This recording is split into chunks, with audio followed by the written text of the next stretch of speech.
દાદાજી રામ રામ સીતારામ. જો અમારે શિપ તૈયાર થાય જુનાગઢ માટે. હજી તો 7 વાગી ગયા, મોડું થઈ ગયું, પણ જાય એમ. અહીંયા સણા પણ વાવવાના હે, એમ કામ ઘણું બધું હે. પછી આમ હલ્દી તને બતાવું. જવાર ને બધું ઉગી ગયું, સૂર્યનારાયણ નીકળી ગયા, આપણે પૂગી જાય હતા હતા. કારણ કે મામલતદાર કલેક્ટર તો 11 વાગે આવે, એટલે આપણે આ માંડવી કાઢવાની હે, સણા વાવવાના હે, ખમાર દેવાનો હે, રામ લખનને આંકવાના, ઘણું બધું કામ હે. પણ મેં કીધું કિસાનોની સભા હે ને, ખેડૂને એટલે જાય. જો માંડવી ઘણી બગડી ગઈ. અમારે ડોન પણ આમ ભેરા આવે. આ માંડવીના ઘલા કરેલા હતા ને ઢાંકેલા હતા તો બગડી ગયા. આ હે ને આ બધું આ ભેરું કરાવે ને, ઠેસર આમાં કાંક માંડવું, કારણ કે ઠેસરને આમાં કાંક આકોરથી કાઢે, એને આકોરથી કાઢે ને આ ભેરું અટાણામાં કરાવે ને. એક જણ ઓલી માંડવી વાં પડી ને એ મગોટું ઘા નાખીએ, એને કે મગોટું ઓલી કરા જ નાખીએ. આ હે ને અહીં ભેરું કરાવે નાખવું. કાં તો હે હા ઠેસર આ ભેરું કરાવે. આ હડેલ મગોટું હે ભરાવે લીજે, એને આ હડેલ છે ને એ ભરાવે ને વાં નાખી દેવું હેઠ ઓલી કરે. મગોટું ત્યાં જ્યાં ગાં ઓલું હે આ લાકડા પીડ્યા ત્યાં નાખી દેવા. જો અહીંયા માંડવી પડી. એક અમારે મજૂર લેવા અમારે એક માસી આવીને છોકરો આવ્યો જો અટાણામાં, મેસી ટ્રેક્ટર લઈને પૂગી આવ્યો. આ માંડવી છે ને એને આ હોલેનને કાઢે અને ગોડાઉનમાં નાખી દેજો, એને હોલેનમાં નાખે. અમારે અહીંયા ઉતામાર છે જો આ ખડ વાવવું ના એટલે ખાલી કરવાનું હોય ઝડપથી, એ વાંધો હોય. માંડવી બીજે કાઢવાની છે એક ખેતરમાં, તો ત્યાં કાઢશે. પછી હવે કુતિયાણા આવ્યા ને કે કુતિયાણા ટોલ નાકું હોય ને, ટોલ નાકું તો નથી, પણ આપણે પોલીસ સ્ટેશન ત્યાં આગળ એને કે જો અહીંયાથી આ જુનાગઢ વાળો વરડે રસ્તો સરાડિયા 9 વાગ્યાનું કીધું હતું, પણ આપણે 9 તો ઘણખર પૂગી જાય. મોટર હલાવીએ હોય હો, શિપને કોઈ દી હાકી ના દેવી હો, આપણે 70-75 જ હાકીએ. 2.5 લાખ કિલોમીટર હાલી ને આમાં જો આ પાટીઓ આવી ગયું અહીંયા, તો જઈએ આમ જુનાગઢ. એને કે જુનાગઢમાં જઈએ. હા બધું આવી ગયું આમ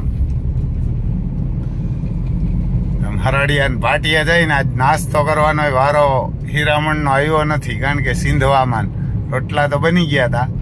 પણ મેં કીધું હવે હીરા આવ્યું ને મોડું થાય એટલે આમાં ક્યાંક મોટરને જરાક પોરો દેવો પડશે. એટલે હવે જુનાગઢ વાળા રોડ ઉપર સડી આપણી ટાર્જન, એમ તો એને કે ટાર્જન જુનાગઢ રોડ ઉપર ચડી ત્યાં લગણ તો 110 હોય આવતી હતી. હાલો જુનાગઢ પૂગીએ વહેલા, એને કે કિસાનની સભામાં પૂગીએ. કિસાનની આજુબાજુમાં હોય બધાય આવજો. જો આમાં આપણે પૂગ્યા. હવે માણા વધારે આજુબાજુના હોય બધાય આવો. એના કે બાટવા આવ્યા ને કે બાટવા ગેટ દેખાય.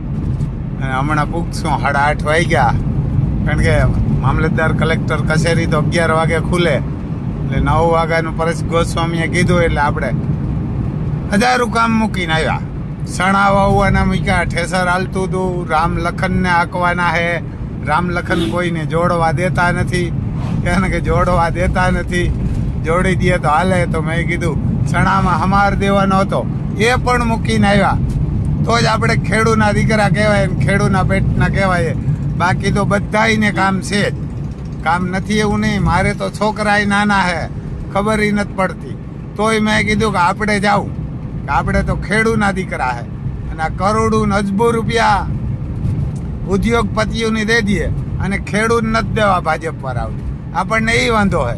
કદાચ ઉદ્યોગપતિને કાંઈ ન દીધું હોત ને ખેડૂને ન દઈએ તોય ખેડૂને વાંધો નથી, પણ આ તો કરોડું અજબું ખરબું રૂપિયા રાજકારણીઓને આપી દઈએ, ભાગેડુને આપી દઈએ, પણ ખેડૂને એક રાતી પાય પણ નથી દેવી. જે એને બજેટ બહાર પડ્યું ને કે 10,000 કરોડ, એના ખાલી અમારી માંડવીના સિંગનું બિયારણ પણ નથી થતું.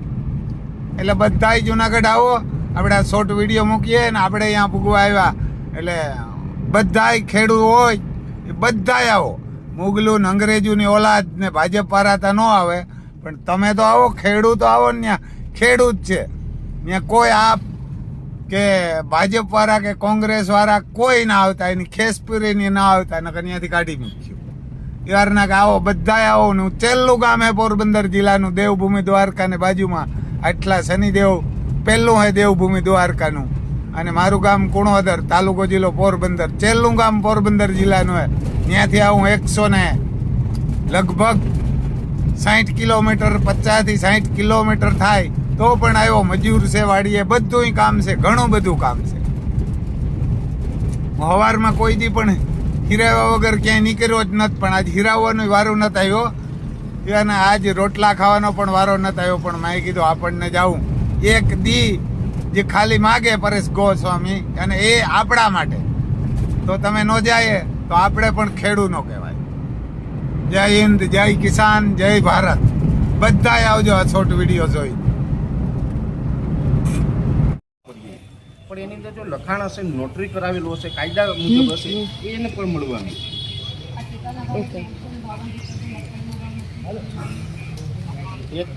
1000% માન્ય નથી. એનું કારણ છે બેન, જેવી રીતે તમે તેલનો ભાવ જોઈજો ને, માર્કેટની અંદર ખેડૂતની મગફળી 1450 રૂપિયામાં કદાચ ટેકાના ભાવે સરકાર ખરીદી લેશે, પછી એ મગફળીનું તેલ નીકળશે તો તેલના ડબ્બાનો જે ભાવ છે એ જોતા જ લાગશે કે ખેડૂતને બહુ કંઈ મળ્યું નથી. અને જે તેલ બનાવતી જે મિલ ચાલે છે એ મિલ માલિકો છે કરોડો રૂપિયા કમાય છે ખેડૂત પાસેથી. અને મહત્ત્વની વાત એ છે, આ ટેકો આ તો સરકાર ભલે ટેકો કહેતી હોય, હું આને ટેકાના ભાવનો ચાલતું સેન્ટર નથી કહેતો બેન. પહેલાં એવું હતું, અમારા બધા ખેડૂતોના વડીલોને ખબર હશે કે પહેલાંના જમાનાની અંદર ખેડૂતો રાજાશાહીમાં દોણું હોય એમાં અનાજ સંતાડીને ઘરે લઈ આવતા. નકર તો ખરાવડો હતી ગામડે ગામડે, કે ખરાવડમાં માલ નાખવાનો, ખાધા પૂરતું આપે ને બાકી રાજા લઈ જાય. હવે એ ખરાવડો ગામડે હતી, હવે સરકારે આ તાલુકે કરી નાખી. આ તાલુકે ટેકાના ભાવનું નામ આપ્યું, ત્યાં ખરાવડ કરી છે, ત્યાં ખેડૂતનો માલ પડે, ખેડૂતને કંઈ આપે નહીં, એ બધો માલ સરકાર થઈ જાય. એટલે હવે આ બધા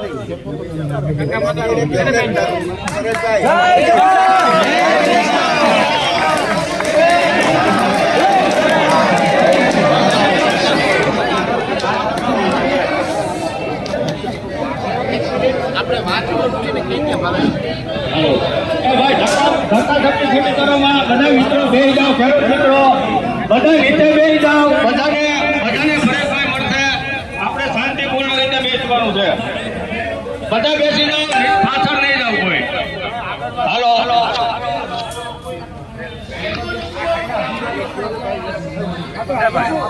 કરું છું કે કોઈ પણ મિત્રોએ ક્યાંય તોફાન ન થવું જોઈએ, જવાબદારી આપણી છે. બીજું, કોઈ પણ વ્યક્તિ છે તોફાન કરશે તો આપણા ખેડૂત જે કાર્યકરો છે એ વ્યક્તિ તોફાની વ્યક્તિને પકડીને પોલીસને હવાલે કરશે. એટલે એમાં પછી ધ્યાન રાખજો, કેમ કે આપણે જે વાત લઈને આવ્યા છે એ આપણી વાત છે એ કાયદા મુજબની છે, અને કાયદા મુજબ જે પ્રમાણે આપણે અલ્ટિમેટમ આપવાનું છે. થોડી વાર પછી આપણે કલેક્ટર સાહેબ શ્રી આવશે અને આપણે અલ્ટિમેટમ પણ આપવાનું છે. ત્યાં સુધી આપણે અનેક જે કઈ વાતો છે એ કરવાની છે. આ તો જાહેર રસ્તો છે, ઘણા બધા અધિકારીઓ પણ અહીંથી નીકળશે, એની ગાડીઓ નીકળે, એટલે કોઈનો રસ્તો રોકી અને આપણે કોઈને અડચણરૂપ ન થવું. આપણે શાંતિથી સાઈડમાં અને એકદમ શિસ્તબદ્ધ રીતે, કે જેને ખેડૂત કહી શકાય, દુનિયાને ખબર પડવી જોઈએ. જૂનાગઢના આ આંગણામાંથી, આ જે પવિત્ર ભૂમિ છે ગિરનારની, આ પવિત્ર ભૂમિમાંથી દુનિયાભરની અંદર મેસેજ જવો જોઈએ કે ગુજરાતનો ખેડૂત કેવો હોય, કેટલું શિસ્ત હોય અને કેવી રીતે કાયદાનું પાલન કરી અને પોતાની માંગ લઈ અને આવે છે. એ બધાને મેસેજ આપણે આજે અહીંથી આપવાનો છે. એટલે કોઈ જ પ્રકારે કોઈ ભાગદોડ નથી કરવાની, કોઈ તોફાન ન થાય અને કોઈ જ પ્રકારે આપણે બીજા લોકોને નડતરરૂપ ન થાય એની ખાસ તકેદારી રાખવાની છે. કેમ કે આપણે બધા છે જગતના તાજ છે. ફરી વખત કહું છું કે આપણે દુનિયાનું પાલન કરી શકીએ એ ક્ષમતાવાળા ખેડૂત છે. આપણે કોઈને નડીએ એ ટાઈપના માણસો નથી. એટલે ખાસ ધ્યાન રાખજો, કાયદાનું પાલન કરવાનું છે અને કોઈ કાયદો ભંગ કરે તો તંત્રને આપણે સહકાર આપવાનો છે. ભારત માતા કી જય. કોઈ પક્ષપાતી છે એટલે દુર્યોધન કે એક નહીં અનેક આપણા 45 ધારાસભ્યો, સંસદ સભ્યો અનેક પક્ષપાતી છે. શું કામ? પોતે બધા તમામ ખેડૂતોના દીકરા છે. આજે નુકસાન થયું એને ખબર નથી કે હું ખેડૂત છું. કાલની બની ગયેલી ઘટના કોટડા સાનાળી તાલુકો અયડોઈ ગામ ખેડૂતે ગયા વર્ષે 2 દીકરીના લગ્ન કર્યા. વરસાદને કારણે બધું ધોવાઈ ગયું. એ ભાઈએ ગઈ રાત્રિએ આપઘાત કર્યો વાણીએ જઈ. રતનસિંહભાઈ ડોડિયા ખેડૂત આગેવાન છે, અહીંયા આવી જાય. અને ખેડૂતને તમે શું માનો છો? The father farmer of the world. આનું ગુજરાતી થાય ખેડૂત જગતનો તાત છે, જગતનો પિતા છે. એની આ દશા એક મને એટલી ખબર છે કે રાજસ્થાનથી મીરાબાઈ ભગવાનને ગોતવા નીકળ્યા તો ભગવાન મળી ગયા. એ પછી અમારી જુનાગઢની ધરતી ઉપરથી ફક્ત નરસિંહ મહેતા ભગવાનને ગોતવા નીકળ્યા તો ભગવાન આવી ગયા, એમને મળી ગયા. આ જમાનાની અંદર મને એમ થયું કે મારે ભગવાનને ગોતવા છે, ને ભગવાન માટે મેં હાકલ પાડીને તો આ હજારોની સંખ્યામાં ભગવાન આવી ગયા. અને મારો ભક્ત અને ભગવાનનો સંબંધ છે, ખેડૂત છે આપણે બધા. હું એટલું ચોક્કસ માનું કે મારો ભગવાન એટલે મારા રાજ્યનો, મારા દેશનો કિસાન છે, અને આ કિસાનનો ભગત છે. અને આપણી જે ભક્તિ છે એ પવિત્ર હોવી જોઈએ. ભક્તિની અંદર કોઈ જ પ્રકારની રાજનીતિ ન હોય, માત્ર ને માત્ર ખેડૂતોનું ભલું થાય, સારું થાય, એ જ વાત આપણે કરવા માટે એકઠા થયા છે. એટલે આપણે બધા ખેડૂતોની વાત કરીશું. બોલો ભારત માતાની જય જવાન. જે માંડવીપુરા 10 ખાંડી લેતા હતા એ હવે 6 ખાંડી લીધી. અને કાલે માર્કેટમાં કોકા કોલા છે, અમે તો હોરે હરાવી લીધા હો. એટલે કોકા કોલા 800 થી 1200 માં ગયા. રાજ કાઢવો એટલે 1000 રૂપિયા થયો. હવે આપણે 4 ખાંડીના 9,936 રૂપિયા ગયા, આપણે 22,000 આપે આ વસ્તુ. અને બીજી ઘણી આપણી પ્રશ્ન છે. આજે આપણે દેવું માફ કરી અને લડત બંધ કરવાની નથી. મિત્રો, ખેડૂતને આ સરકાર કાયમી લૂંટતી આવે છે. લૂંટવાનો મારો હાવ નવો પ્રશ્ન છે. હાથી હોય તો હાથ ઊંચો કરજો. આપણે ખેડૂતનું ટેલર છે, એક આધુનિક ગાડું છે, એ ખેડૂતનો 2 નંબર. હવે આપણું ટેલર ટ્રેક્ટરનો જે હાલીને જાય, ભાઈ હાલીને જાય, હા કે ના? ટ્રેક્ટર હોય ને તો ટ્રકનો 1 નંબર, એને વાહે ટેલર હોય, એમાં કેમ 2 નંબર નહીં? પણ ખેડૂત સિવાય કોઈ લૂંટવાનો આધાર નથી. એની અંદર તમે કોઈ ટેલર ખરીદ્યો ને ભાઈ, તો ચોરી કરી બધીને ખબર છે. એ લોકો પ્રિન્ટ આપે, એમાં હબ, બ્રેક અને હળિયો ડ્રાઈવર લગી આપવાનો હોય. એ ચોરી કોણ કરે? કંપની વાળા. પછી આપણે આરટીએમ પાસ કરવા જાય તો શું કે સાહેબને 1200 રૂપિયા આપવા જોઈએ, 1500 રૂપિયા આપવા જોઈએ. અરે ભાઈ, હું કેમ ચોરી તો કંપની વાળાએ કરી. એક ખેડૂતે ફરિયાદ નથી લખાવી, એક ખેડૂત. આ આપણી કમનસીબી છે. આ આપણી બોલી હતી. જય જવાન, જય જવાન, ભારત માતા કી વંદે. આજે ખેડૂતોની સમસ્યાને લઈને પરેશભાઈ ગોસ્વામીએ જે મુહિમ ઉપાડી એને પણ આપણે તાળીઓના ગડગડાટથી વધાવવા જોઈએ. જ્યારે માવઠાની સમસ્યા હોય, કોઈ પણ હવામાન ખાતાના આપણે સમાચારની વાત હોય, ત્યારે આપણે પરેશભાઈના એક વિડીયો મારફતે જ્યાં ખેડૂત પોતપોતાની એક મોહિમ સાચવી શકે. સાચી ભાષામાં કહું તો આપણી મોહિમમાં આપણે પરેશભાઈના વિડીયો જોઈ અને ઘણા ખેડૂતો આ હવામાનના આધારે આપણે નીકળી હતી. જ્યારે કેળની લડાઈ હતી ત્યારે પરેશભાઈ ગોસ્વામી સતત અમારા સંપર્કમાં અને ખેડના ખેડૂતોને ન્યાય મળે તે માટે ખૂબ પરેશભાઈ પ્રયત્ન કર્યા એ બદલ પણ હું પરેશભાઈનો આભાર માનું. તો જ્યારે વાત એ છે આજે ખેડૂતનો દીકરો જગતનો તાત જ્યારે આજ સરકાર પાસે એક પોતાની એક વેદના રજૂ કરે અને સરકાર આપણે માય બાપ માની અને સરકાર પાસે આપણે એવું માંગીએ કે ભાઈ અમારે 80%, 90%, 100% નુકસાન છે, તો સરકાર આજે અમારે આ પાક વીમો માફ કરે તો આવનારા સમયમાં અમે શિયાળુ પાક લઈ શકીએ અથવા અમે બેંકના જે વ્યાજ છે એ ભરી શકીએ, આ પાક વીમો માફ થાય એવી તમામ ગુજરાતના ખેડૂતની એક માંગણી છે. જ્યારે સરકાર આ વાતને ધ્યાનમાં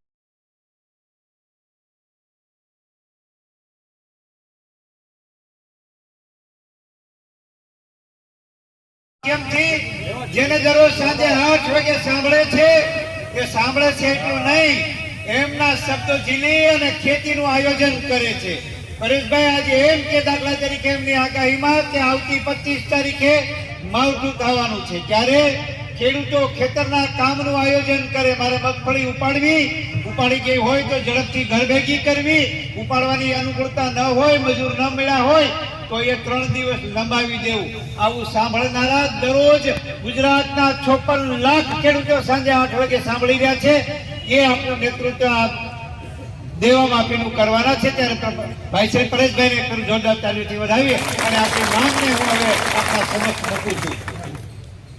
પ્રતિશ્રી મુખ્યમંત્રી શ્રી ગુજરાત, કૃષિ મંત્રી શ્રી ગુજરાત, કલેક્ટર સાહેબ શ્રી જુનાગઢ, જય ભારત સાહેબ જણાવવાનું કે હાલ ગુજરાતના ખેડૂતોની આર્થિક સ્થિતિ ખૂબ ગંભીર છે, જેમાં સતત 1 દાયકાથી અતિવૃષ્ટિ, અનાવૃષ્ટિ અને ભયંકર વાવાઝોડાના કારણે ખેતી પાકોમાં ઘણું બધું અવારનવાર નુકસાન થયેલ છે. સાથે સાથે પોષણક્ષમ ભાવ ન મળવાના કારણે રાજ્યનો ખેડૂત આર્થિક રીતે ખૂબ નબળો પડતો જાય છે. જેથી અમારી 3 માંગ છે કે સરકાર સ્વીકારે. જો આ માંગ 12 દિવસમાં અમારી સ્વીકારવામાં નહીં આવે, એટલે કે પરેશભાઈ હવે અહીંથી એમનું બોલે છે, હું પરેશ ગોસ્વામી અલ્ટિમેટમ આપું છું કે 12 દિવસ પછી હું અન્નનો ત્યાગ કરીશ અને ગાંધીજીના ચિંધ્યા માર્ગે આ આંદોલન ગુજરાતના જૂનાગઢમાંથી શરૂ કરીએ. ગુજરાતના ખેડૂતોની માંગ છે 2 હેક્ટરની મર્યાદામાં 3 લાખ સુધીનું પાક ધિરાણ જે આપણે લઈએ છીએ એ ખેડૂતોનું પાક ધિરાણ લીધું ન હોય કે લીધેલું હોય એ તમામનું માફ કરે અને જેમણે નથી લીધું એમના ખાતામાં જમા કરાવે. માંગ બીજી, 2019 નો પાક વીમો પાસ થઈ ગયો છે, જે વીમાની રકમ મોટા ભાગના ખેડૂતોના એકાઉન્ટ સુધી પહોંચી નથી. તે રકમ વહેલામાં વહેલી ખેડૂતોના એકાઉન્ટમાં પહોંચે એ આપણી બીજી માંગ છે. અને આપણી ત્રીજી માંગ છે ટેકાના ભાવે મગફળીની ખરીદી થઈ રહી છે, જેમાં પ્રતિ 2 હેક્ટર સુધીની મર્યાદામાં 200 મણ મગફળી, એટલે કે આપણી 200 મણ જે ગઈ સાલે પણ ખરીદી હતી તો આ સાલ પણ ખરીદી 200 મણની કરે. એ મોટા ભાગના ખેડૂતોની મગફળી માવઠાના લીધે પલળી ગઈ છે, એને આપણે કોકાકોલાથી ઓળખીએ છીએ, એવી મગફળી પણ ટેકાના ભાવે ખરીદી લે. આવી 3 માંગણી અને એ પણ જાહેર રીતે વ્યાજબી માંગણી સાથે આપણે આજે સૌ મળ્યા છીએ. ત્યારે આ અલ્ટિમેટમ આપવાનું છે 11 વાગે કલેક્ટર સાહેબને, આપણા જુનાગઢ જિલ્લાના કલેક્ટરશ્રીને, અને જેમની દસ્તખત એટલે કે સહી સાથે જે અમનો વિશ્વાસુ પરેશ ગોસ્વામી એમના સહી સાથેનું આપની સૌની અનુમતિ, સાથ અને સહકારથી અલ્ટિમેટમ આપીએ છીએ, નહીં કે આવેદન. અને હવે જેમને આપણે સાંભળવા છે, જેમની વેદનાની વચ્ચે ખેડૂતોની વેદના ધોકડવા ઉના તાલુકાનું આ ગામ છે, તો મિત્તલબેનને વિનંતી કરીએ ખેડૂતોનો અવાજ બને અને ખેડૂતોની વેદના રજૂ કરે. મિત્તલબેન. અહીં ઉપસ્થિત તમામ મારા વડીલ ખેડૂત ભાઈઓ અને અહીં ખેડૂત માટે લડત લડવા આવેલા તમામ આગેવાનોને આ ખેડૂતની દીકરીના જય શ્રી કૃષ્ણ. નમસ્કાર, મારું નામ મિત્તલ મેઘાભાઈ બલદાણિયા છે અને હું ગીર સોમનાથ જિલ્લાના ધોકડવા ગામથી આવું છું. જેમ કે પરેશભાઈએ કીધું કે આ આંદોલન કોઈ રાજકીય રંગ માટે નથી, આ તો આપણા બધાના અસ્તિત્વ માટેની લડત છે. અને આપણે સૌ જાણીએ છીએ કે આ સરકારે જે આ રાહત પેકેજ જાહેર કર્યું છે તો એ પ્રમાણે હું ગણતરી કરું ને તો 1 વીઘાના 3500 જેવા આવે.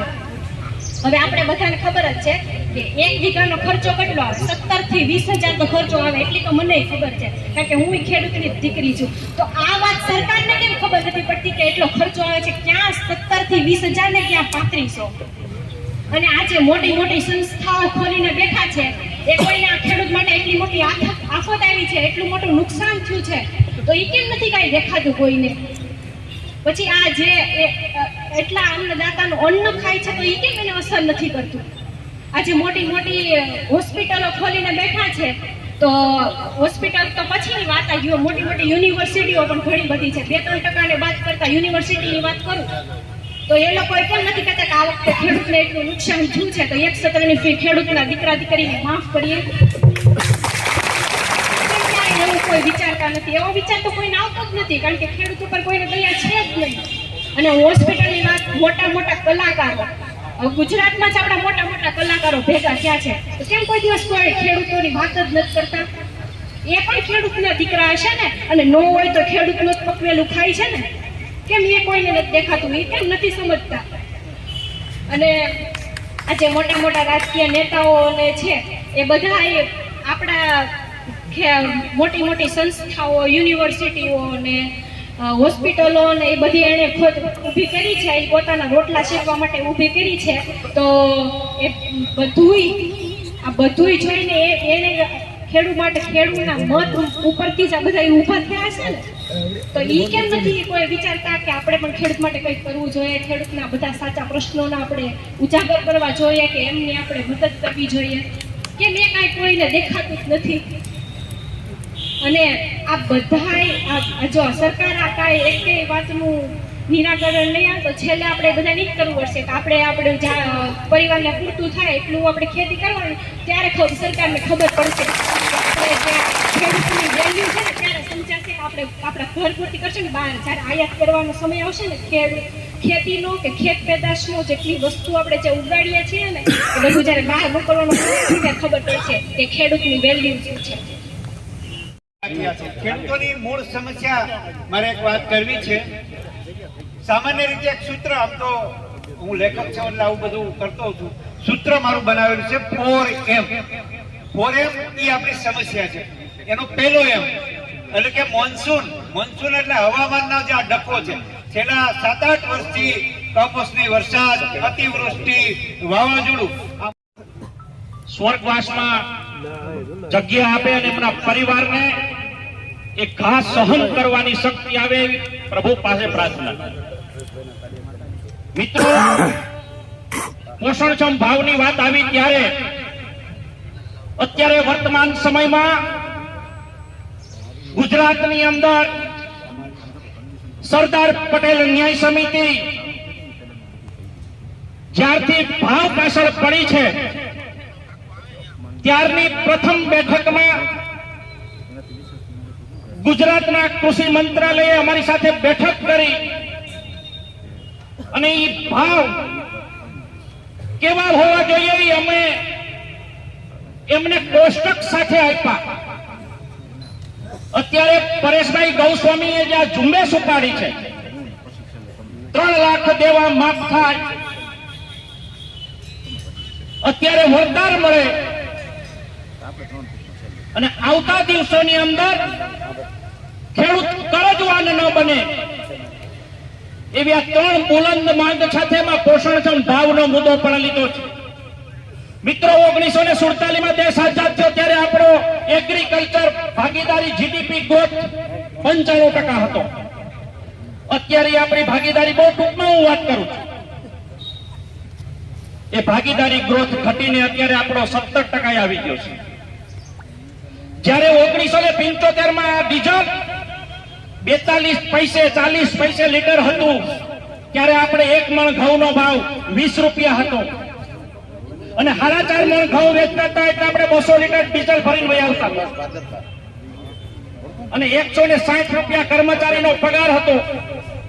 એ આખા મહિનાના પગારના ઘઉં લેવા જાય એટલે કેટલા આવતા હતા? 8 મણ ઘઉં આવતા.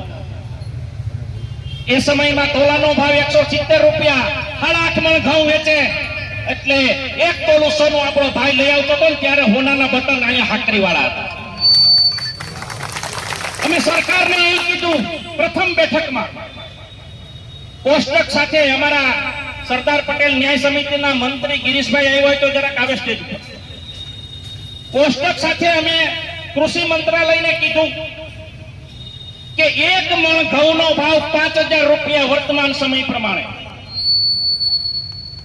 1 મગફળી કિલોનો ભાવ 300 રૂપિયા, કપાસનો ભાવ 5500 રૂપિયા. અધિકારીઓએ બેઠક કરી કે આટલું બધું તો અત્યારે વર્તમાનમાં ન આપી શકીએ, પણ એને ખબર પડી ગઈ કે ભાવ ખેડૂતોને મળતા નથી. કલેક્ટર કચેરીએ ઘૂસી ગયા, તંત્ર ઝૂક્યું, કોંગ્રેસ ભાજપે નીર અને પાણીની વ્યવસ્થા કરી અને ડાર્ક ઝોન એક જ ગોદે ઉઠી ગયો. આજે સરકારને બે હાથનો અન્નદાતા હાજીજી કરે તમારું દેવું માફ કરી.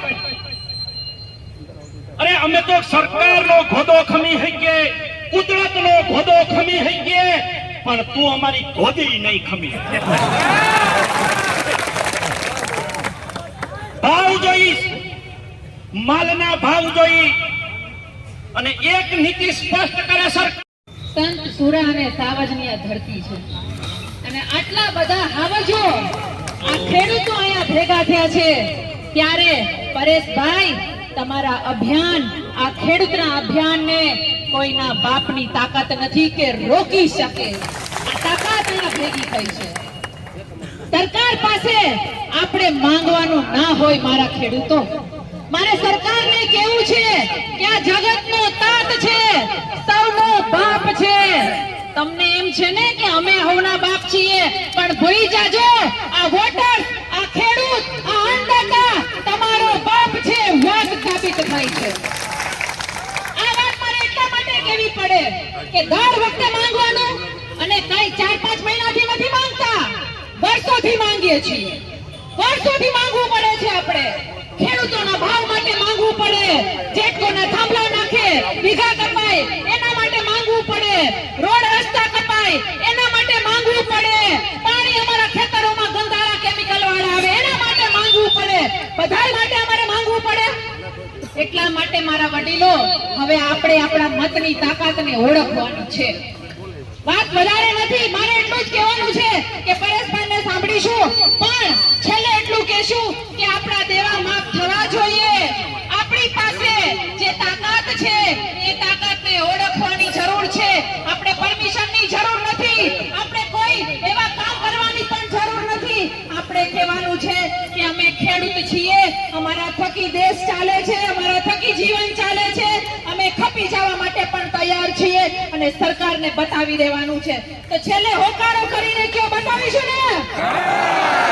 અમે તો ઘણી બધી વાર બોલીએ છીએ, ઘણી બધી વાર તમારી સામે આવીએ છીએ, એટલે આ મંચ ઉપર, આ મંચની ગરિમા રાખી મારે વધારે નથી બોલવું, પણ એટલું કહું છું એક ખેડૂતની દીકરી તરીકે, ગુજરાતની દીકરી તરીકે રેશમાબેન પટેલ હંમેશા જ્યાં પણ હોય, જે મંચ ઉપર હોય, તમારી સાથે છે, રહેશે અને હંમેશા લડશે.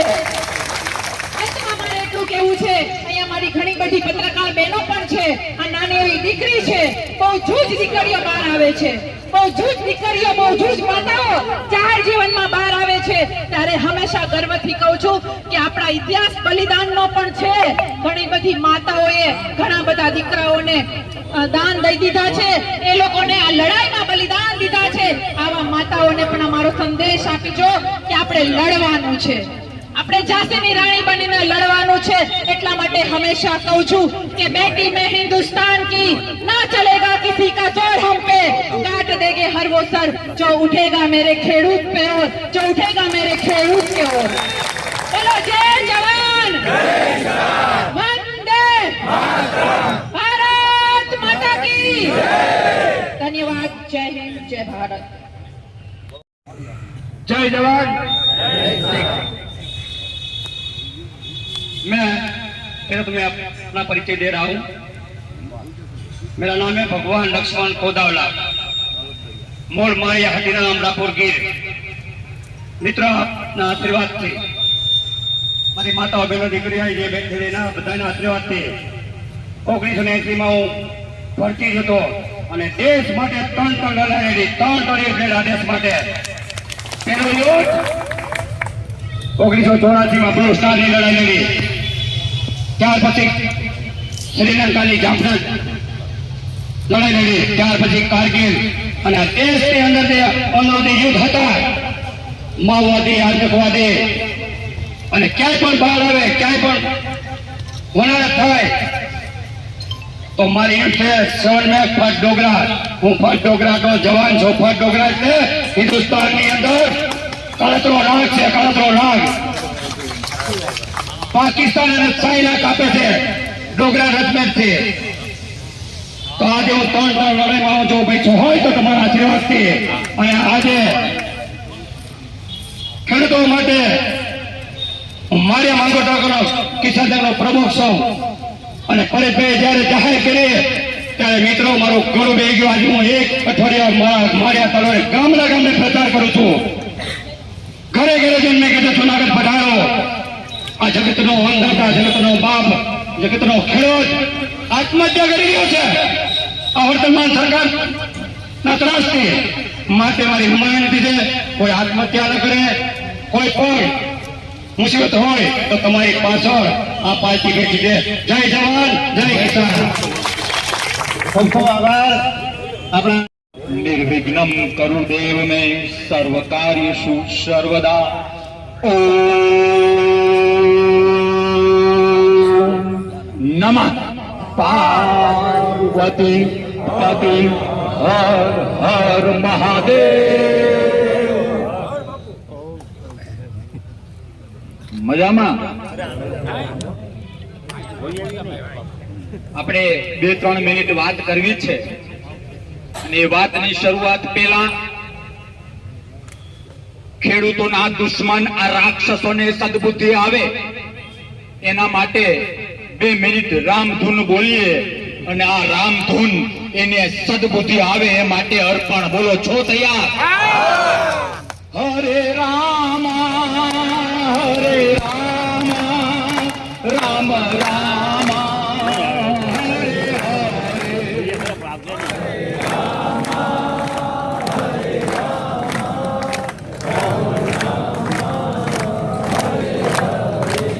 हरे कृष्णा कृष्णा कृष्णा हरे हरे हरे कृष्णा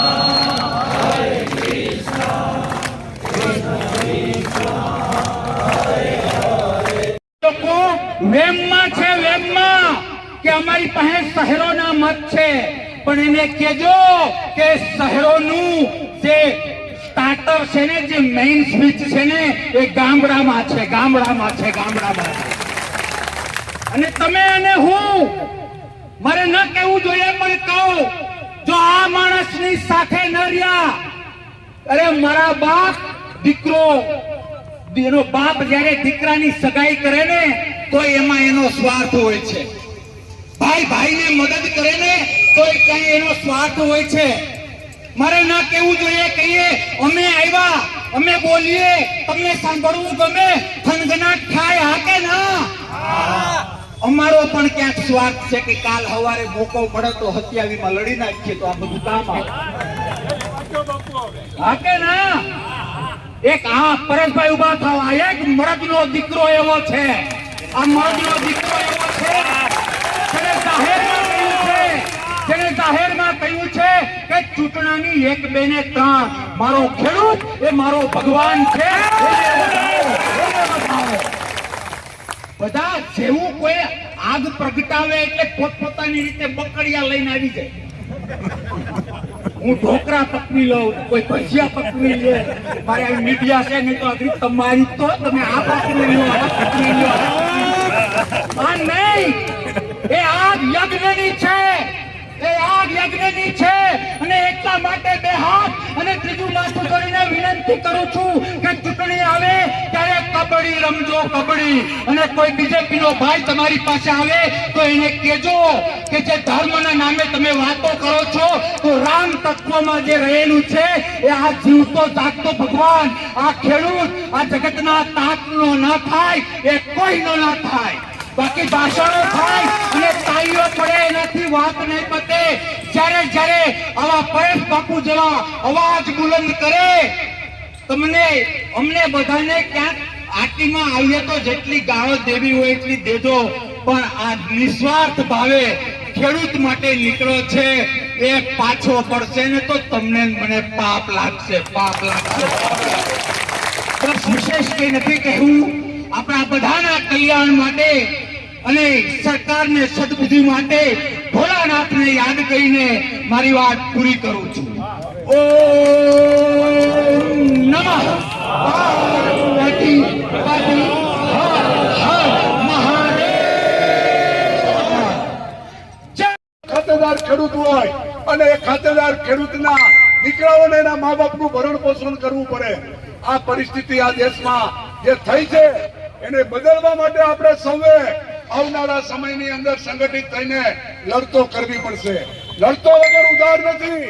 આપણને ઘણી વખત ભગતસિંહ આ લડાઈ માટે ઉપસ્થિત મંચસ્થ તમામ આગેવાનો અને આપ સૌ ખેડૂત ભાઈઓ મિત્રો, મારે તમને મજા આવે, તાળીઓ પાડો એવી વાતો કરું કે એવા ભાષણો કરું કે સાચી માહિતી મળે એવી વાત કરું.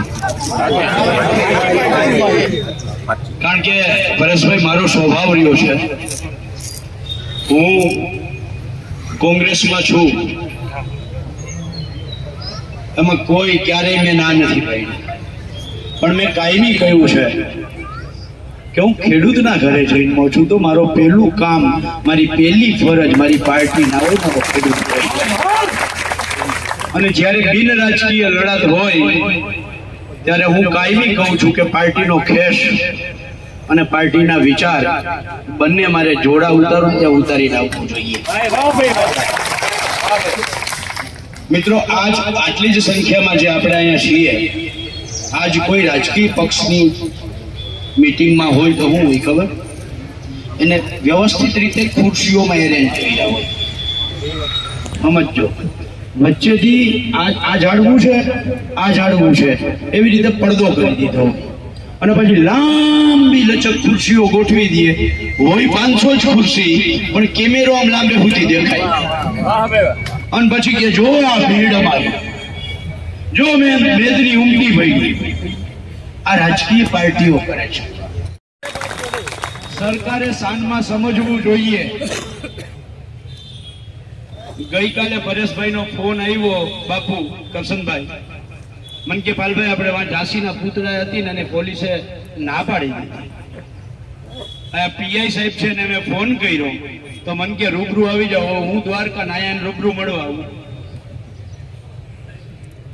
પરેશભાઈને કહ્યું ચિંતા ના કરો, તમે બિંદાસ ચિંતા ના કરો. આપણે કલેક્ટર ઓફિસની અંદર આપણે વાત કરશું. વાત કરવાની જ ના નહીં પાડે ને. આ કલેક્ટર ઓફિસ આપણા બાપની છે. આ કલેક્ટર ઓફિસ આપણા બાપની છે. આમાં એક એક કાકરી જે મુકાણી છે, ખુરશી મુકાણી છે, એના આપણા પરસેવાના ટેક્સના પૈસાથી આ બિલ્ડિંગ બની છે. આ જમીન અને ખુરશી ઉપર બેસનાર કલેક્ટરને પણ હું કહેવા માંગુ છું કે જનતાના સેવક છો. આ માલિક છે, જો આ બેઠા ને આ માલિક છે. અને માલિક જ્યારે આંગણે આવે ને ત્યારે હેઠું ઉતરીને આવી જાજો આવેદન પત્ર લેવા માટે, અલ્ટિમેટમ લેવા માટે. 5 જણા આવી જાવ ને 25 જણા આવી જાવ, આમાં છીએ નહીં. અહીંયા એસપી સાહેબ હોય, ડીએસપી સાહેબ હોય કે પીએ સાહેબ, જે કોઈ વ્યવસ્થામાં હોય એ સંદેશો પહોંચાડજો. ક્લાસ 1 લેવલના અધિકારી, કાં તો કલેક્ટર, કાં તો અધિક કલેક્ટર અથવા તો ડેપ્યુટી કલેક્ટર, જે ક્લાસ 1 લેવલથી નીચેનો કોઈ અધિકારી આવશે તો અમે અલ્ટિમેટમનો કાગળ પણ એને નહીં સોંપીએ. અને આપણે બધા જ શાંતિથી, પ્રેમથી ગાંધી ચિંધ્યા માર્ગે ત્યાં બેસી અને રામધૂન બોલાવશું. પણ આપણે કોઈ કરતા કોઈ આવેગમાં નહીં આવીએ, ઉત્સાહમાં નહીં આવીએ. કદાચ સાંજ સુધી બેસવું પડે તો બેસવાની તૈયારી છે ને? મારે એ જવાન છે ભગવાનજીભાઈ, ત્યારે મને ગઈકાલે કટકે 10,000 ભૂલી જજે, હપ્તે ભૂલી જજે, વેજો ઈ ખબર છે ને? બસ આ એવું જ છે કે જેને ભૂલી જવાના છે, એટલે હવે આવવાના નથી. હપ્તે ભૂલી જવાના કંપનીઓ આગળથી સરકારે. એટલે 16 લાખ કરોડ રૂપિયા ડાયરેક્ટ સીધા માફ કર્યા, 8.75 લાખ હપ્તે ભૂલી જવાની શરતે માફ કર્યા. અને એનાથી આગળ રમત જોઉં કપાસની, જેમ હમણાં ડ્યુટી તમને ખબર છે ને, આયાત ડ્યુટી નિકાસ ડ્યુટીમાં ફેરફાર કર્યા, આપણે હાવ રંડાઈ જાય એવી હાલત કરી નાખી. કઈ તો એના કારણે 4 લાખ કરોડ રૂપિયા, કેટલા? 4 લાખ કરોડ રૂપિયા દર વર્ષે કોર્પોરેટોએ સરકારને ઓછા દેવા પડ્યા. 11 વર્ષનો હિસાબ કરો કેટલો થાય? 44 લાખ કરોડ રૂપિયા કોર્પોરેટ ટેક્સના કારણે જતા કર્યા. 25 લાખ કરોડ રૂપિયા રાઇટ ઓફ કે માફ કર્યા.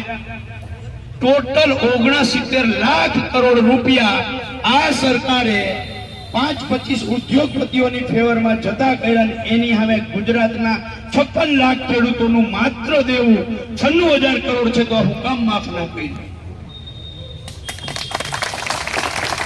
અને 96,000 કરોડનું દેવું શું કામ થયું? તો એના માટે મેં તમને કહ્યું કે નીતિ સરકારની કેવી રહીએ. અને એટલે હું મારી છેલ્લી વાત કરીને વાત પૂરી કરીશ કે જો આ સરકારની નીતિઓ આપણે નહીં સમજીએ તો પરેશભાઈ અંજળનો ત્યાગ કરે. મને તો રાજકીય વ્યક્તિ તરીકે મજા આવે. હું આવ ચોખ્ખો માણસ જી સહી કહું છું. રાજકીય વ્યક્તિ તરીકે મજા આવે કે પરેશભાઈ અંજળનો ત્યાગ કરે અને એમ કહેતા હતા હું શહીદ થઈ જાઉં તો ક્રાંતિ થઈ જાય. આગળ જ મેં ના પાડી દે ને, મને એવું કહ્યું કે ભલે નો કે બહુ તો ભૂખો રહીને મરી જાય, શહીદ થઈ જાય તો ક્રાંતિ તો થાય. હવે રાજકીય વ્યક્તિ તરીકે મારે એમ જ કેવું જોઈએ, ના તાર કરવી જ જોઈએ.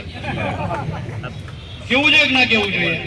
કારણ કે હું તો હમણાં બાપુએ કહ્યું એમ, કરશનભાઈએ, જો રોટલા જ શેકવા હોય તો આ જ સલાહ દેવી જોઈએ. મેન કે ભાઈ અત્યારે દુનિયા એવી થઈ ગઈ છે કે બધા એવું ઈચ્છે છે કે ક્રાંતિ થવી જોઈએ, ભગતસિંહ જન્મવો જોઈએ, પણ બાજુ ના કરે, મારા ઘરે નહીં. એટલે તમે આમાં આવી જાઓ ને તો તમે તમારો જીવ ખોઈ બેસશો. અને માની લ્યો કે પછી 15 દિવસે 17 દિવસે આપણે પારણા કરીએ. 21 દિવસનો મારો પોતાનો અનુભવ છે વિદ્યાર્થી કાળમાં, ઉપવાસ આંદોલન. પણ ત્યારથી આંતરડાની તકલીફ એવી થઈ ગઈ છે કે હજી હું એમાંથી ભેગું નથી કરી શકતો. એટલે તારે આ નથી કરવું. સાધુનો દીકરો છો, સાધુનો દીકરો છો, અને સાધુના દીકરા પાસે ભૂખે રખાવી અને જે ખેડૂત સવારના પોરમાં સીધો લઈને જતો હોય એ દીકરો, એ ખેડૂતનો દીકરો સાધુને ભૂખો કેવી રીતે રખાવી? જે સાધુ પોતાના ખેતરે આવે અને પોતાની ખેત પેદાશની જોડી ભરીને દે અને સાધુ એમ કે બાપા બસ બહુ થયું. એ ખેડૂતનો દીકરો સાધુને એમ કે તું ભૂખો રે મારા માટે. બધાય ના પાડો. આ લડાઈ આપણે જીતવી છે પરેશભાઈ, હું ગેરંટીથી કહું છું. નહીં, કોઈ આક્રોશ વાળી વાત નહીં. હંમેશા આંદોલનો અને લડાઈઓ જીતવી હોય તો શાંતિથી અને બુદ્ધિપૂર્વક ને વ્યૂહાત્મક લડાઈ થાય. આવેગમાં ઉત્સાહમાં આવેલી લડાઈઓથી વાહવાહી મળે, આવેગ અને ઉત્સાહથી સોશિયલ મીડિયામાં શેર મળે, પરિણામ ના મળે. પરિણામ જોતું હોય તો લાંબા ગાળાની લડાઈની તૈયારી રાખવી પડે, શાંતિથી બેસવાની તૈયારી રાખવી પડે, અને અહીંયાથી ગાંધીનગર ચાલતા જવાની તૈયારી રાખવી. પરેશભાઈ અહીંયાથી ગાંધીનગર ચાલતા જઈશું, તારીખ નક્કી કરશું. અહીંયા ઉપવાસમાં બેસવું હોય છે તો બેસું, પણ આ નફટ સરકાર સામે લડવું હોય તો ખાઈ પી લડાઈ. ખાઈ પી લડાઈ, ભૂખા ના લડાઈ. બરાબર છે. એટલે આગળ શું કરવું એ નક્કી કરશું. આજે 8 દિવસ 10 દિવસનું જે અલ્ટિમેટમ આપવાનું હોય, 12 દિવસનું છે ને, 12 દિવસનું આપણે અલ્ટિમેટમ આપીએ, પણ ભૂખા નહીં, ખાઈ પીને તગડા થઈને લડવાનું છે.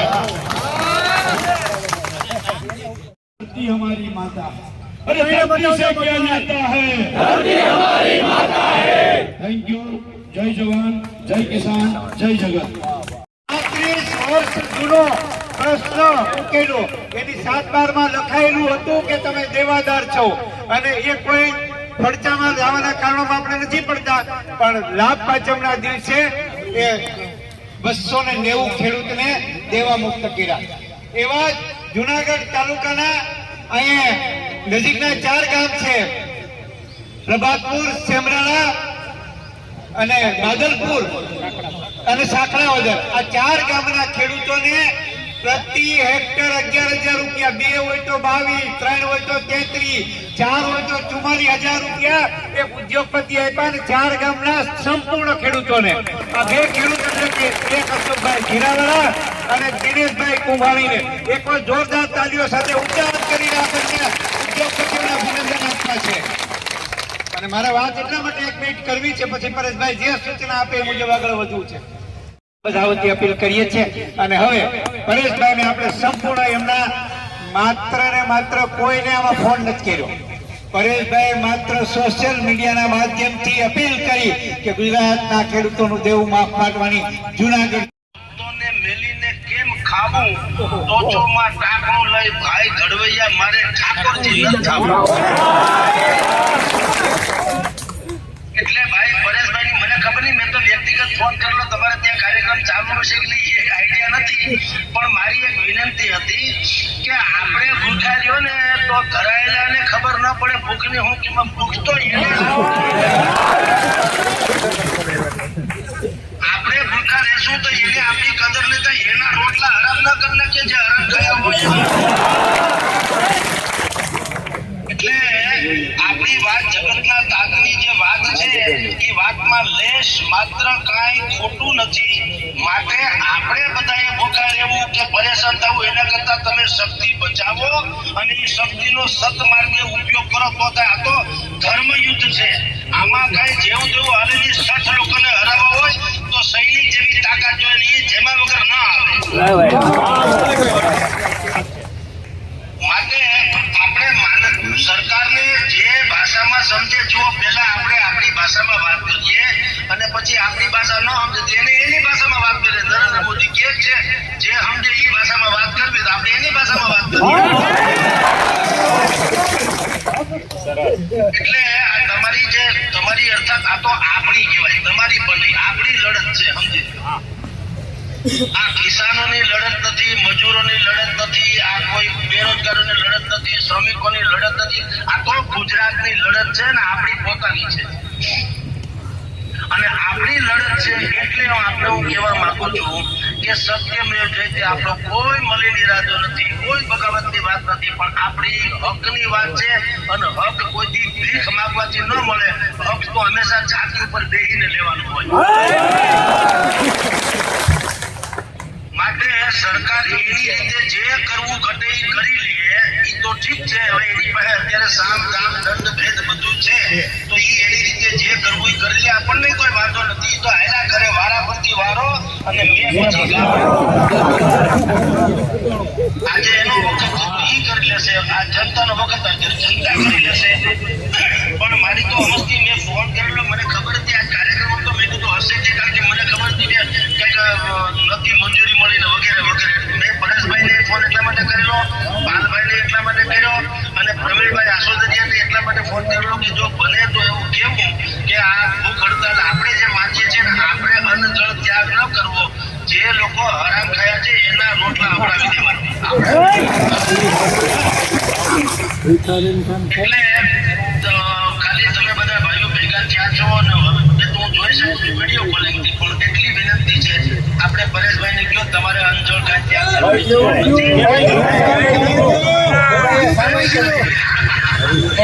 સારું ભલા મને એનાથી ઉકેલ ન આવે ખાવા આપણે તો બાંધવું હોય જો સૈનિક હોય એક ટાણા કરે તો સૈનિક થોડો થઈ શકે એ તો બે ટાણા ને 4 ટાણા કરવો જોઈએ ખાવું પીવું જોઈએ તો સૈનિકમાં લડત આવે એટલે કાંઈ વાંધો નહીં આપણી લડત લોકશાહી ઢબે તમે લડો છો એ બરાબર છે ખાસ કરીને ખેડૂતોની આમાં કોઈ પોલિટિક્સ આવતું નથી શાંતિથી બેસી જાઓ કેમ કે હવે આપણે થોડી જ વારમાં જે હું મારી વાત રજૂ કરવા જઈ રહ્યો છું વાત રજૂ કરી અને આપ સૌની સાથે આપણે બધા સાથે હવે હમણાં થોડી જ વારમાં આપણે કલેક્ટર સાહેબને જે આપણો અલ્ટિમેટમ છે આપવા જવાનું છે સૌ પ્રથમ તો મેં હમણાં જ્યારે હું આવ્યો આવતા વેત મેં એક વાત રજૂ કરી હતી એ વાત ફરીથી હું અહીંયા રિપીટ કરવા માંગુ છું કે જ્યારે પણ હું આજે આ કલેક્ટર કચેરીને ગ્રાઉન્ડની અંદર આવ્યો આવીને તરત જ મેં એક વાત રજૂ કરી હતી કે આ દુનિયાની અંદર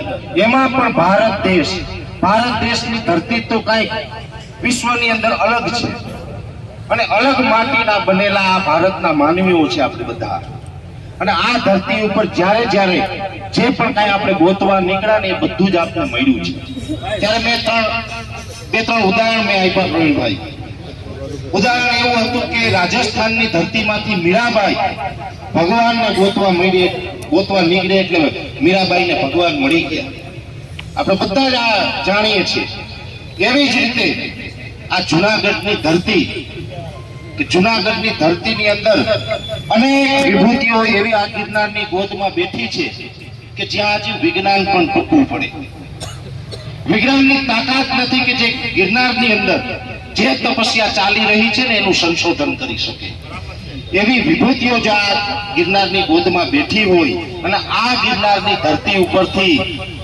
બહુ ઝાઝા વર્ષનો ઇતિહાસ નથી આપણે બધા જ જાણીએ છીએ કે ભક્ત નરસિંહ મહેતા જ્યાં જુનાગઢની ધરતી ઉપર થયા એ જ્યારે ભગવાન શ્રી કૃષ્ણને અવાજ મળ્યો તો ભગવાન શ્રી કૃષ્ણ એમને મળવા પણ આવ્યા જાણીએ છીએ ને આપણે બધા ત્યારે મને એમ લાગ્યું કે હવે મારા ભગવાનને હાકલ મારવાની જરૂર છે મારા ભગવાનને મારે બોલાવવાની જરૂર છે ત્યારે આ રાજ્યના ખેડૂત રૂપી ભગવાનને મેં અવાજ કર્યો તો આજે 10 તારીખે આ ભગવાન આવી ગયો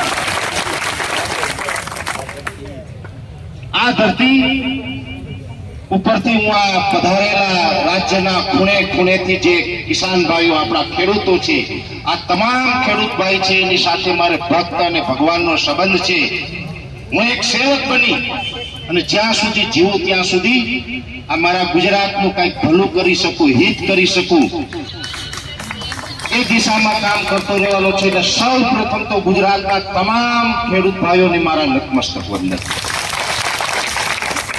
સાથે આમ તો આજે જે આપણે બધા ખેડૂતો છે ને આ બધા ખેડૂત આગેવાનો છે બધા જ ખેડૂતો છે મંચસ્થ તમામ અમારે ડાયાભાઈ ગજેરા તમે વિચાર કરો કે વડીલ છે એમને ચાલવાની તકલીફ છે ટેકો લઈને ચાલે છે છતાં પણ ખેડૂત માટે ક્યાંય પણ સંઘર્ષ કરવાનો હોય ને ત્યારે કિસાન સંઘર્ષ સમિતિ એ પોતે એક સંગઠન ચલાવી રહ્યા છે ડાયાભાઈ ગજેરા તાળીઓથી બનાવો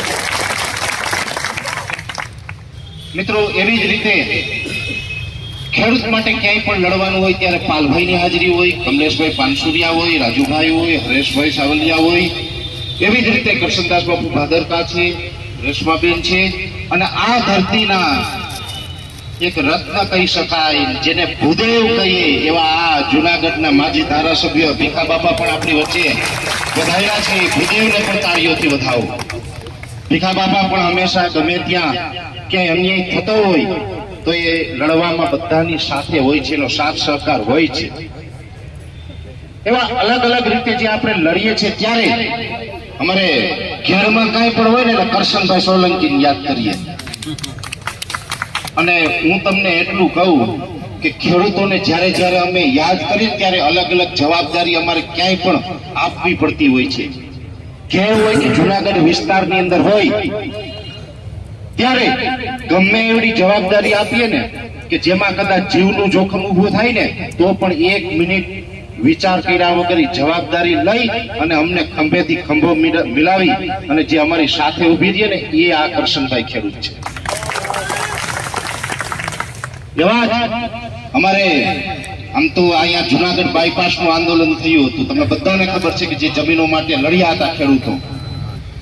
કારાબાપા એ તો ઉંમર છે એટલે કદાચ ઉંમરને કારણે ન પહોંચી શકે, પણ એમના સુપુત્ર એ અહીંયા ઉભા છે. અને અમારે રમેશભાઈ પણ આજે આ કાર્યક્રમની અંદર સતત મારી સાથે સંપર્કમાં હતા. હવે મિત્રો વાત એ છે કે આમ તો વચ્ચે ફોન ક્યાંક બંધ કર્યો, ક્યાંક ચાલુ કર્યો, ક્યાંક બંધ કર્યો. છેલ્લી 36 કલાક જે રીતે હું ભાગતો ફરતો હતો, મને દુઃખ એ વાતનું થાય કે જ્યારે આ જગતના તાત માટે જો કાંઈ અવાજ ઉઠાવવો હોય તો મારે ભાગતું ફરવું પડે ને આ અમારા જુનાગઢના બુટલેગરો 20 લાખની 25 લાખની ગાડીઓમાં આરામથી એના ઘરમાં એના બંગલામાં બેઠા. ભાગતું એટલા માટે ફરવું પડ્યું. મને અંદરથી એવી ઘણી બધી હિટ મળી. ઘણા બધા લોકો મારી પાસે આવ્યા, મારી ઓફિસે આવ્યા, મારા ઘરે આવ્યા. પરેશભાઈ, અમે તમારા હિતેચ્છુ છે ને અમને એક અપેક્ષા છે કે તમે અમારા માટે લડવાના છે. તમે રેગ્યુલર જે પણ કઈ ખેડૂત માટે કાર્ય થતું હોય એમાં હંમેશા તમે સહયોગ આપો છો ને આજે 10 નવેમ્બર 2025 અને સોમવારે જે તમે અલ્ટિમેટમ આપવા જઈ રહ્યા છે એ અવાજ તમારો ગુજરાતના ખૂણે ખૂણે પહોંચ્યો છે. ગુજરાતના ખૂણે ખૂણેથી ખેડૂતો પધારવાના છે જુનાગઢની અંદર. પણ જો 36 કલાક કે 48 કલાક પહેલા તમને કોઈ પણ કારણસર ખોટી રીતે અટકાયત કરી અને તમને જેલમાં બંધ કરી દેવામાં આવશે ને તો આ કાર્યક્રમ કેવી રીતે થશે? સફળ કાર્યક્રમ કરવો તમારી હાજરી જરૂરી છે. મિત્રો, હું એટલું ચોક્કસ કહી શકું કે મારા જીવનની અંદર મેં ક્યારેય એવું કામ નથી કર્યું કે મારે ક્યારેય ભાગતું ફરવું પડે. અને હું એટલું ચોક્કસ કહું છું કે આ સરકાર સામે ઘણા ટાઈમથી ઘણા બધા મુદ્દાઓ માટે હું લડું છું. સરકારને હું એક ચેલેન્જ આપું છું કે મારા ભૂતકાળની અંદર મેં જો કોઈ પણ ખોટું કામ કર્યું હોય તો આજે જ મારી ધરપકડ કરો. વર્તમાનમાં હું જો કોઈ ખોટું કામ કરતો હોય, હું કાયદાનો ભંગ કરતો હોય, હું કાયદા વિરુદ્ધ કોઈ પ્રવૃત્તિ કરતો હોય તો મારી આજે જ ધરપકડ કરો. અને ન્યા સુધી કહું કે જીવું ત્યાં સુધીમાં હું જો એક પણ કાયદાનો ભંગ કરું કે ગેરકાનૂની કામ કરું ને તો સરકાર મને ફાંસીએ ચડાવે. હું હસતા હસતા ચડી જાય. અમારે ખોટું કરવું નથી, ભૂતકાળમાં કર્યું નથી, છતાં પણ જો અમારે ભાગતા ફરવું પડે, 36 કલાક ખેતરોમાં સૂવું પડે, જો કે એનું દુઃખ નથી. હું પોતે ખેડૂત છે, ખેડૂતનો દીકરો છે. ખેતરમાં સૂવું એ તો સૌભાગ્ય હોય. એ તો જેને પાસે ખેતર હોય એ ખેતરમાં સૂઈ શકે. જેની પાસે ખેતર નથી એને આ આનંદ ક્યારે મળવાનો નથી. પ્રવીણભાઈ, તોરિયામાં પાણી પીવું, ટેફા ઉપર ટેફાનું ઓસીકું કરીને હું આ જે આનંદ છે ને એ એસી બંગલામાં નથી આવતો ને એ આનંદ લેનારા અમે બધા ખેડૂત છીએ. ત્યારે આ પહેલી વખત નથી. આજે રાત્રે આમ તો છેલ્લી 36 કલાક પ્રવીણભાઈ મારે એક વ્યક્તિને બોલાવો. જીગા આવજે. અમે થઈ ગયું જીગો, અમારે જીગો આવજે. મારે 36 કલાક અમે જે રીતે રખડતા હતા ને, બે જ વ્યક્તિ, ત્રીજા વ્યક્તિને ખબર ન પડે ને. એટલે મને જેના ઉપર સંપૂર્ણ વિશ્વાસ છે, કદાચ મને કોઈ બંદૂકની ગોળી મારવામાં આવે ને, બંદૂક લઈને આવે ને, તો આ વ્યક્તિ હંમેશા વર્ષોથી મારી સાથે છે કે પેલા બંદૂકની ગોળી ઈ ખાય ને આની છાતી ફોવારી નીકળે ને તો મારા સુધી ફૂગી ગયા. આયો અમે આમ તો મિત્રો નથી, ભાઈ નથી, પણ કહી શકાય કે ભગવાને મોકલેલા જોડીદાર એવા છે જિજ્ઞેશભાઈ દેવાણી છે કે હર હંમેશ કાંઈ પણ હોય સતત અને આજકાલ નહીં હોય, આ વર્ષોથી કાંઈ પણ હોય પરવા કર્યા વગર નીકળી જાય કે જે થાય પરેશભાઈની સાથે છે અને જ્યાં તકલીફ પડે ત્યાં દરેક જગ્યાએ સહકાર આપે છે. બીજું, વ્યૂહરચના બનાવવાની હોય, વ્યૂહરચના બનાવવાની હોય ને ત્યારે એની ઉંમર નાની છે આ છોકરાની, પણ મને એવું માર્ગદર્શન પૂરું પાડે છે કે જેવા માર્ગદર્શન મને બુદ્ધિજીવીઓ નથી પૂરું પાડી શકાય એવું માર્ગદર્શન કોણ પૂરું પાડે છે, અને હું સૌભાગ્ય માનું છું મારું કે આવા વ્યક્તિ સાથે હોય ને તો પછી આપણે કે ડરવાનું કે ગભરાવાનું હોય નહીં. બીજી વાત, ઘરેથી નીકળીએ ને છેલ્લા ઘણા ટાઈમથી ખોટી રીતે કે કોઈ પણ રીતે આ આંદોલન તોડવા માટે સરકાર કદાચ મને કોઈ કાયદા વિરુદ્ધ ફસાવી અને મને જો જેલમાં પૂરે ને તો પરિવારને કીધું થેલો મોકલાઈ દેજો, બરાબર ને?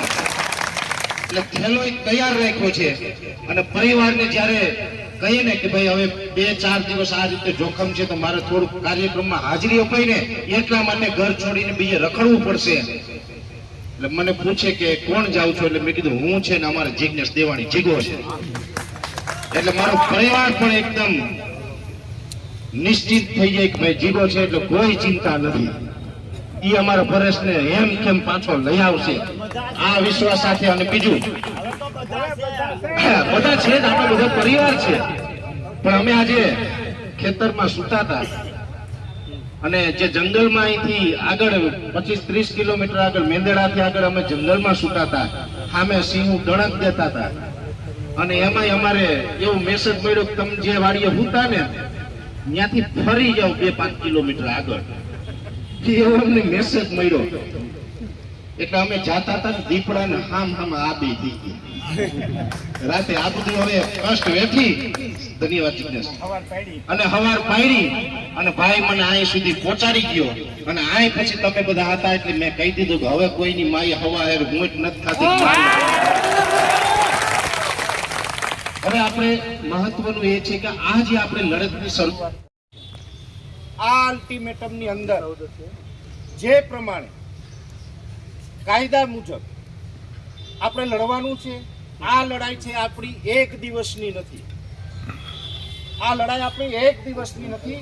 આના માટે આપણે બધાએ લાંબી તૈયારી રાખવાની છે. એટલા માટે કે આ સરકાર પણ કદાચ એવું વિચારતી હશે કે એક દિવસનો કાર્યક્રમ કરશે, ખેડૂત ભેગા થશે, સાંજે બધા અલગ પડીને સૌની ઘરે જઈ અને ખેતી કામમાં વળગી જશે એટલે એક દિવસ આને સહન કરી લ્યો. પણ આ કામ નથી કરવા. જો આવું વિચારતી હોય તો હું અહીંયા મીડિયાના મારફતે આ કાર્યક્રમના મંચ ઉપરથી કહું છું કે આ ખોડિયામાં પ્રાણ છે ત્યાં સુધી આ મુદ્દાઓ માટે લડતું રહેવાનું છે. એના માટે જ્યાં સુધી આ સરકાર ત્રણેય માંગણી પૂરી ન કરે ત્યાં સુધી જે પણ કરવું પડશે, જે રીતે લડવું પડશે એ લડવાનું છે. પણ એટલો વિશ્વાસ ચોક્કસ આપું છું કે અમે ખેડૂત છે, જગતના તાત છે, કાયદા કાનૂનને માનવા વાળા માણસો છે. કોઈ જ રીતે કાયદો હાથમાં લઈને નહીં લડીએ, કોઈ જ રીતે કાયદો હાથમાં લઈને નહીં લડીએ. પણ કાયદાની લડત એવી હશે